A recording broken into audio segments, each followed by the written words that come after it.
ай жарығында анық көрінді. Жүзі жайнан қағып, екі иінінен алқына демалады. Тонының екі етегі далпылдап, шананы көшенің басына қарай сүйрете жүгірді. Мені көріп бұрылды да, «Жүр, ойнайсың ба?» деп дауыстай сөйледі. «Қойшы, түн жарымында есі дұрыс адам ойнай ма? Ойнағанда қандай?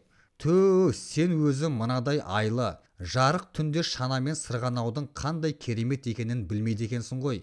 Айлы түнде шанаға сиқырлы қанат бітеді», деді де Аян жүгіре жөнелді. Сәлден кейін көшенің басына шығып ап, тағы да жер көшкендей ғып, бүкіл ауылды жаңғырықтыра гүрілдетіп, шанамен төмен қарай жұлдыздай ақты. Дәл мен тұрған тұста кішкентай төмпешік бар болатын. Зулап келген шана әлгі төмпешікке жеткенде есікпен төрдей жерге бірақ ырғыды да табанынан от жарқ етіп өте шықты. Аян қолын көтеріп «Ура!» деп айқайлады. Маған шынында да ол теуіп жүрген шанаға сиқырлы қанат біткендей көрінді. Жүгіріп үйге келдім де, қараңғы ауыз бөлмеден бос тұрған шелек, легенді даңғыр-дұңғыр еткізіп шанамды іздей бастадым. «Үйбай, ұрит кіріп кетті ме?» деп үйден апам шыққан. Менің шанама жармасқанымды көріп, «Сенбісің? Нені қиратып жүрсің?» деді таңырқап. «Апа, шана тебем». Апам шошып кетті. «Тәйтәрі, осы жеті түнде шанасы ней мынаның? Бірдеңе көрінер мынаған, елден ерекше» деп ұрысып берді. «Иә, әне, Аян сырғанап жүр ғой». «Аян? О, желкен қиылсын сенің. Аян дейді ғой». «Аян дейді. Тастәрі». Апам шананы әрі түкпір бұрышқа қарай итеріп тастап, мені желкемнен бір түйді. «Жат төсегіңе. Ертеңде күн бар». Мен сүңірейіп кеп, төр алдына атаммен қатарласа салынған төсегіме жаттым. Көпке дейін ұйықтай алмадым. Көшенің басынан аяғына дейін зырқыраған шананың дөбірі дәл біздің үйдің іргесінде жүргендей жерді солқылдатып естіліп тұрды. Сол күні қанатты шанамен ылди, өрге бірдей зулата сырғанап жүрген Аян түсіме де кірді. Сөйтіп, Аян бір қулық тауып алды. Енді ол күнде кешкісін бізге сол күні ойлап шығарған жаңа ертегісін тездетіп айтып бітіреді де, біреуіміздің шанамызды сұрап ап, түннің бір уағына дейін сырғанақта жападан жалғыз ойнайды. Бір күні күн бұлттанып, оңынан баяу ғана ызғырық жел соғып тұрды. Қараңғылық ерте түскен.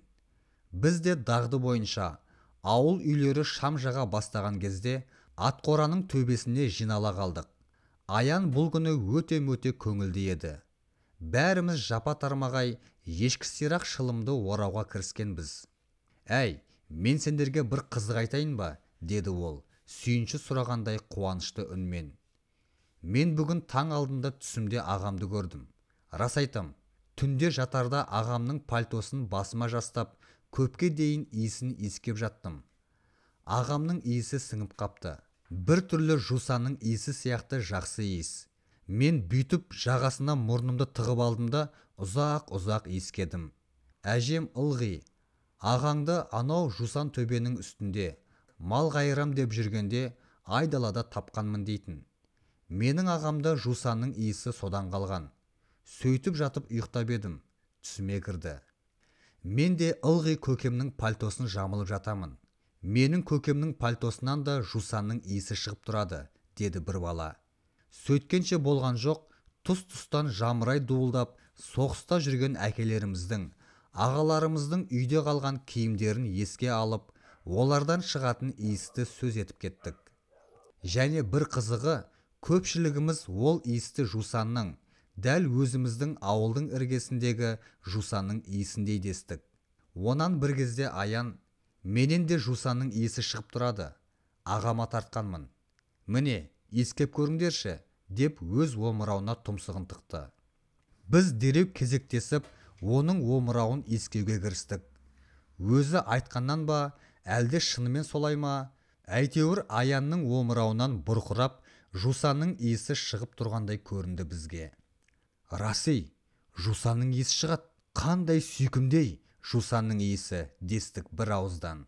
Онан соң әрқайсымыз өз омырауымызға тұмсығымызды тығып, өзіміздің иісімізді өзіміз иіскеп, жаңалық ашқандай, «Әй, менен де жусанның иісі шығады ей. Менен де, міне иіскеп көрші. Тура жазды күні жусан төбенің иісіндей десіп жан-жақтан шулап кеттік. Сәлден кейін басқа сөздің бәрі тыйылып, Аян ертегі бастауға кірісер сәтте Есікбай тұрып, бүгін түнде Аянға шанасын кезек бойынша қосым беру керек деді. Ия саған, менің шанам сынып тұр, деді қосым. Әй, осы әлгінде ғана сынған ештеңесі жоқ еді ғой. Сынып тұр, түнде тебуге жарамайды. Керек болса өзің бер шанаңды. Мен беріп жүрмін, ылғи беремін. Ал сен неге бермейсің? Бермеймін со, деп күңкілдеді қосым. Сынып тұр. Жарайды, қойыңдаршы, деп сөзге Аян араласқан. Бірақ осы кезде Есікбай қосымның бас киімін жұлып ап лақтырып жіберді. Кет, тырнауық мысық, әйтпесе көресің, деп кіжінді. Жарайды, қойшы Есікбай, деген Аян тағы да басу айтып. Не қоятыны бар? Кетсін. Қане кет, деп Есікбай мелшиіп отырған қосымды теуіп қалды. Қосым жер-көкті басына көтере, азан-қазан қып бақырып үйіне кетті. Есікбайды сыбап боқтап, қазір Тұржан ағам айтам бәлем, деп бара жатты. Бұл күні Аян жалғыз көзді дәу туралы ертегісін бастады. Бұл оның бұрынғы ертегілерінен де әлде қайда қызықты еді. Түнерген аспан, ат қораның іргесінен әрі қарай үңірейіп жатқан қорқынышты терең құз. Бәрі күннің ерекше бір нұры құйылып жарқырағандай боп, басқа бір дүниеге, ертедегі күлкіге толық қызық дүниеге айналды. Біраз жер жүргеннен кейін жетім баланың қотыр-тайына тіл бітіпті, дейді Аян. Қотыр-тай тұрып оған, мынау алда тұрған Асқар таудан күндіз құс ұшып өте алмайды, қанаты күнге күйіп қалады, тек түнде ғана ұшып өтеді. Сондықтан да біз түнді күтуіміз керек. Түнде маған да қанат бітеді. Сен тек жығылып қалмай, көзіңді тарс жұмып, менің жалымнан мықтап ұстап отыр. Мен көзіңді аш дегенде бірақ аш. Сонда мына Асқар таудың арғы жағында, мұнан гөрі аласа, шошайған қоңыр тау тұрады. Ол жалғыз көзді дәудің мекені дейді. Жетім бала Қотыр-тайдың айтқанын түгел орындайды. Түнде Қотыр-тайға қанат бітіп, Асқар таудан ұшып өтеді.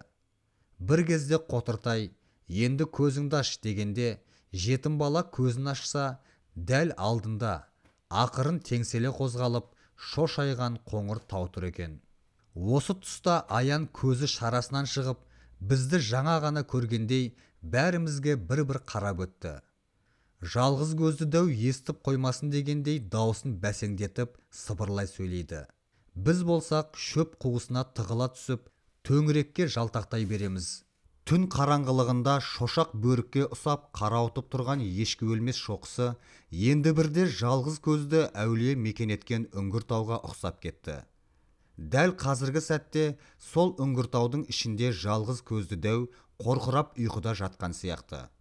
Оның қорқырай алған демінен шошақтау түндігін жел шайқаған киіз үйдей көтеріліп басылып желпілдеп, бірде ары-бері теңселіп, қозғалып тұрған сияқты көрінді.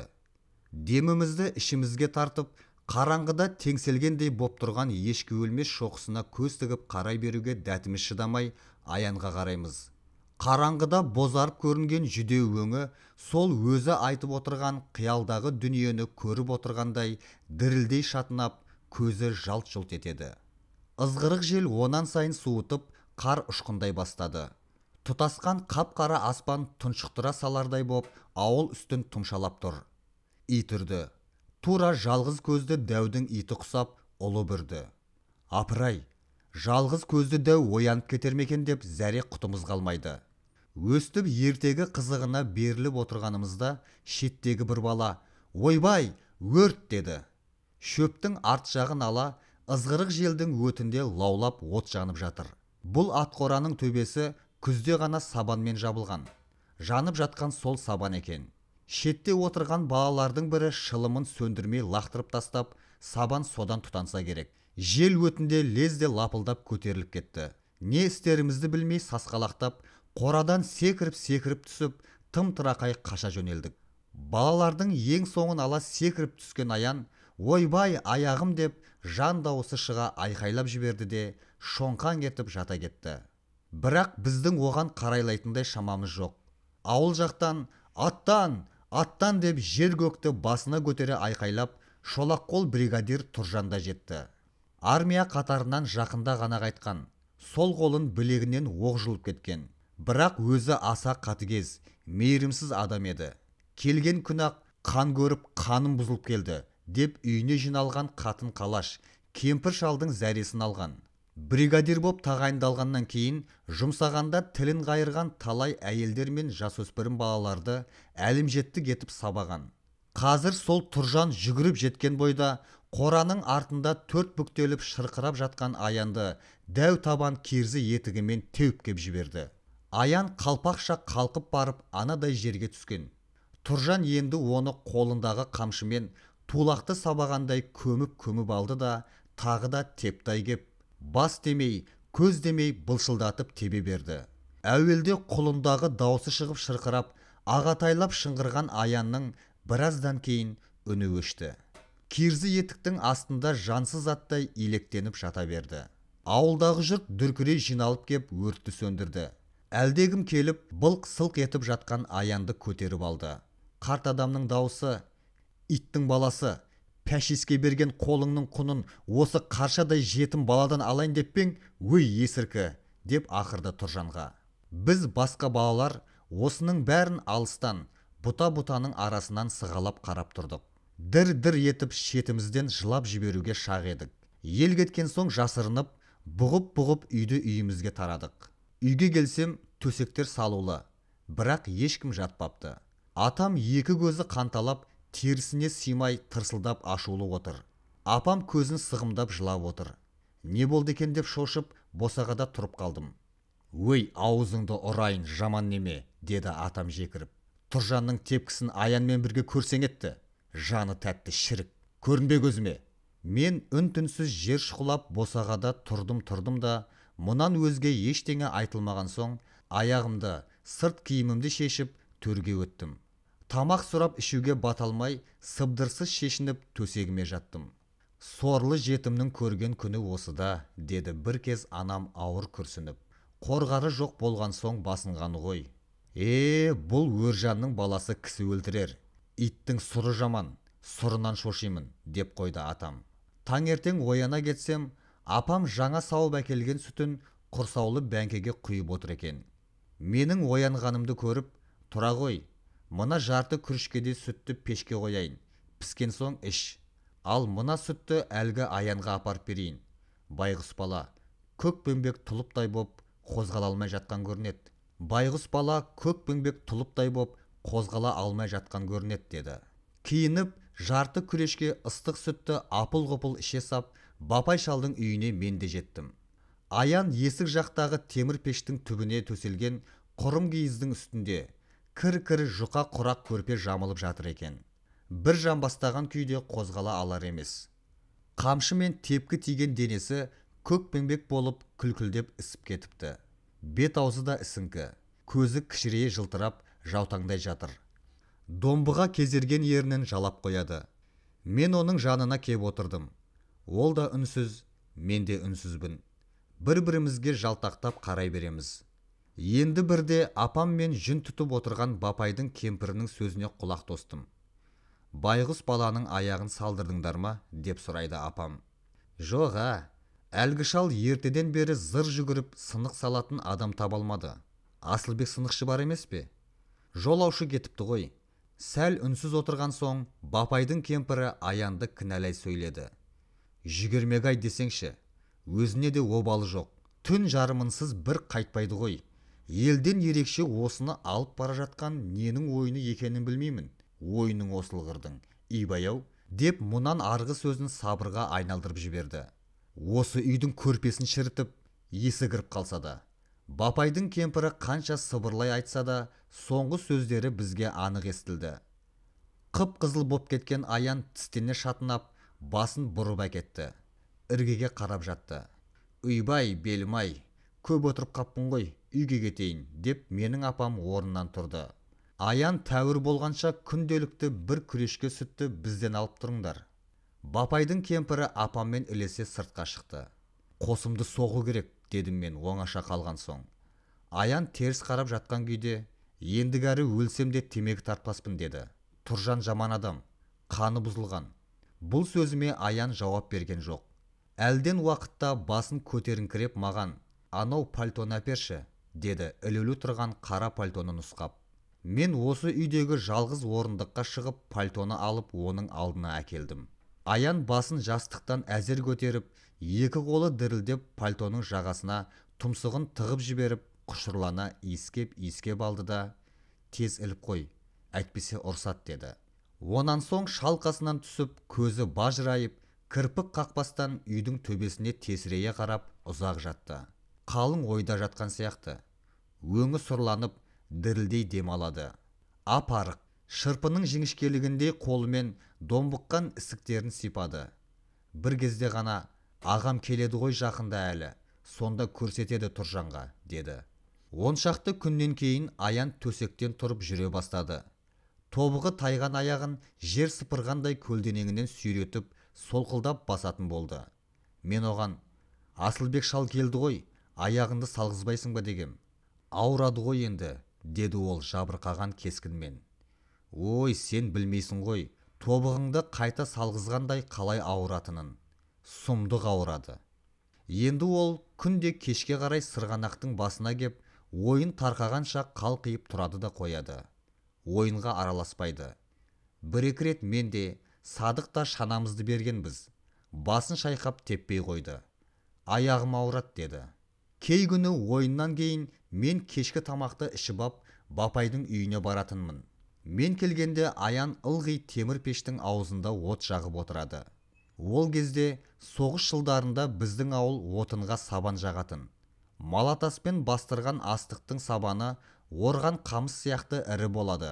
Арасында шала бастырылған, кейде тіпті мұрты сетінемеген масақтар жиі кездесуші еді. Отқа жанғанда сабан дүр-дүр етіп лауылдап, ал масақтар бытырлап кететін. Аян от жағып отырып, білдіртпей ғана сол масақтарды жинайды. Лауылдап жанған сабанның арасы бытыр-бытыр ете қалғанда, Аян қолын отқа тығып жіберіп, шала пісіп қалған күйелеш масақты лып дегізіп суырып алатын. Мен есікті ашқанда Аян жүзі жайнап қуанып кетуші еді.